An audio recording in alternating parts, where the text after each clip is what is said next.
안녕하세요. 성모진앙과 대표원장 박진영입니다. 오늘은 눈 앞에 까만 점이 떠다닌다, 눈 앞에 날파리들이 날아다닌다 라고 호소하는 비문증이라는 증상에 대해서 알아보도록 하겠습니다.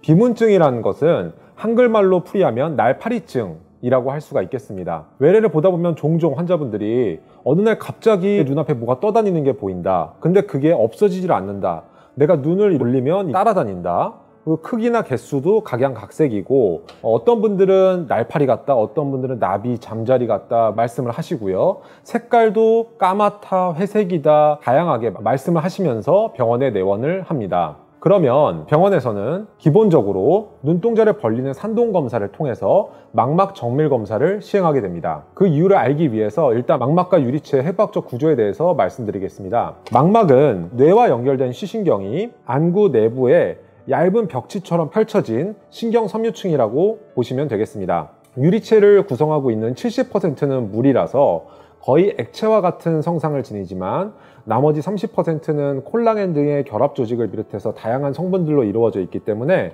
완전히 100% 물 같지는 않고 찐득찐득한 점성이 있는 성상을 나타내게 됩니다. 제가 환자분들한테 설명을 드릴 때는 맑은 콧물을 생각하면 된다 라고 설명을 합니다. 모든 사람은 태어날 때는 이 유리체가 뒤쪽 망막에 딱 붙어 있습니다. 그런데 시간이 지나면서 젊은 사람에서도 자연스럽게 혹은 노화에 의해서 혹은 눈을 부딪힌다든가 하는 외상에 의해서 유리체가 망막에서 떨어질 수가 있습니다. 그래서 앞으로 살짝 이동을 하면서 유리체와 망막 사이의 공간에 물이 차게 되고, 이 유리체가 마치 망막 앞에서 떠다니는 듯한 양상의 후유리체 박리를 일으킬 수가 있습니다. 후유리체 박리 상태가 되면 원래 투명한 이 유리체에 부분적인 혼탁이 있다든가 망막 색소상피들이 떠다니게 되면 그 그림자가 뒤에 망막에 비쳐서 그것이 까만 점처럼 보이게 되는 겁니다. 눈 안에서 유리체가 계속 존재하기 때문에 안구를 움직일 때마다 그 유리체의 혼탁도 따라다니면서 보이게 되는 겁니다. 이것이 비문증의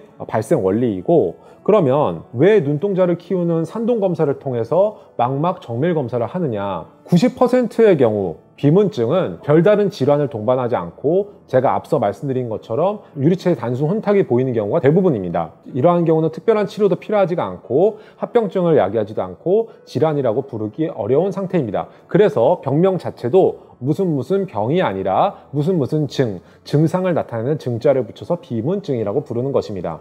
그런데 90%라고 앞에서 말씀드렸듯이 나머지 10%의 경우 때문에 이 산동 망막 검사를 진행하는 것입니다. 10%의 경우에는 망막에 구멍이 나는 망막 열공, 망막의 찢김, 망막의 박리 등이 생겨서 그 망막 색소상피 세포가 유리체 내부에서 떠다녀서 비문증을 야기할 수가 있기 때문에 그 10%의 경우 망막 열공과 망막 찢김, 망막 박리가 있으면 그것을 발견하기 위해서 망막 정밀 검사를 시행하는 것입니다. 망막이 꼭 구멍이 나거나 찢어지거나 망막 박리가 일어나지 않더라도 망막이 변성이 되거나 위축이 되어서 망막이 아주 약해진 소견이 있으면 이러한 비문증이 있을 때 같이 치료를 해주게 됩니다. 제가 앞에서 이 망막은 마치 뇌에서 연결된 시신경 따발이 얇게 펼쳐진 벽지라고 비유를 해드렸는데요. 그 벽지에 구멍이 나거나 벽지가 찢어지거나 벽지 밑에 물이 차거나 벽지가 지저분하게 좀 얇아진 부분이 있는 경우를 상상해 보시면 됩니다. 그 벽지가 추가적으로 더 떨어지거나 구멍이나 찢김이 더 커지지 않게 하기 위해서 비유를 하자면 스테이플러로 그 주변을 박아서 공고하게 만들어주는 작업을 할 겁니다. 여기서 의학적으로 그 열공과 찢김과 변성과 망막 박리 주변을 단단하게 공고화시켜주는 작업이 레이저 광응고술이 되겠습니다. 무언가 떠다녀 보인다는 비문증이 있는 경우에 눈동자를 벌리는 산동을 통해서 주변부 망막까지 샅샅이 정밀검사를 한 후에 혹시나 망막 열공이나 망막 찢김이나 망막 박리나 망막의 위축 소견이 보이는 경우에는 레이저 광응고술로서 그 주변의 장벽처럼 공고화 작업을 해주게 되는 겁니다. 그럼 이러한 레이저 치료를 하게 되면 비문증이 없어지느냐? 그렇진 않습니다. 비문증은 앞에서 말씀드렸다시피 유리체의 혼탁이 망막 뒤에 비쳐서 보이는 것이기 때문에 주변부에 레이저를 해준다고 해서 그게 없어지진 않고 유리체의 혼탁은 그대로 남아있게 됩니다.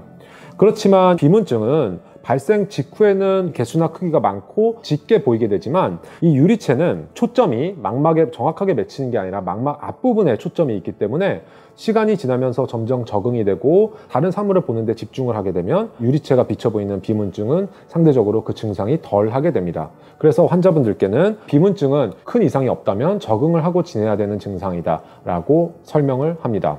그러면 이러한 의문을 가질 수 있습니다. 내부의 유리체를 없애면 되는 것 아니냐. 그래서 예전에는 이미 몇몇 관련된 연구가 진행이 된 바 있습니다. 망막에 이상이 있는 경우에 직접적으로 처치를 해야 될 때 시행하는 유리체 절제술이라는 안과에서 가장 큰 수술이 있는데요. 유리체 절제술을 시행을 해서 내부의 유리체를 다 없애는 연구들이 진행된 바가 있습니다. 물론 대부분의 경우는 유리체를 없애주면 비문증은 해소가 되지만 증식성 유리체 망막병증이라고 부르는 아주 무서운 합병증이 일부에서 발생을 할 수 있는 위험성이 있기 때문에 결론적으로 단순히 비문증을 없애기 위한 유리체 절제술은 득보다 실이 많고 위험성이 크다. 그래서 시행을 안 하는 것이 좋다라고 현재는 결론이 지어진 상태입니다. 오늘은 눈앞에 날파리가 떠다니는 비문증에 대해서 알아봤습니다. 비문증이 발생하는 해부학적인 원인, 비문증과 동반될 수 있는 망막질환, 그것의 치료법까지 알아봤습니다. 다음 시간에는 망막 열공, 망막 찢김, 망막 박리에 대해서 좀 더 심층적으로 알아보고 설명드리는 시간을 갖도록 하겠습니다. 지금까지 성모진앙과 대표원장 박진영이었습니다. 감사합니다.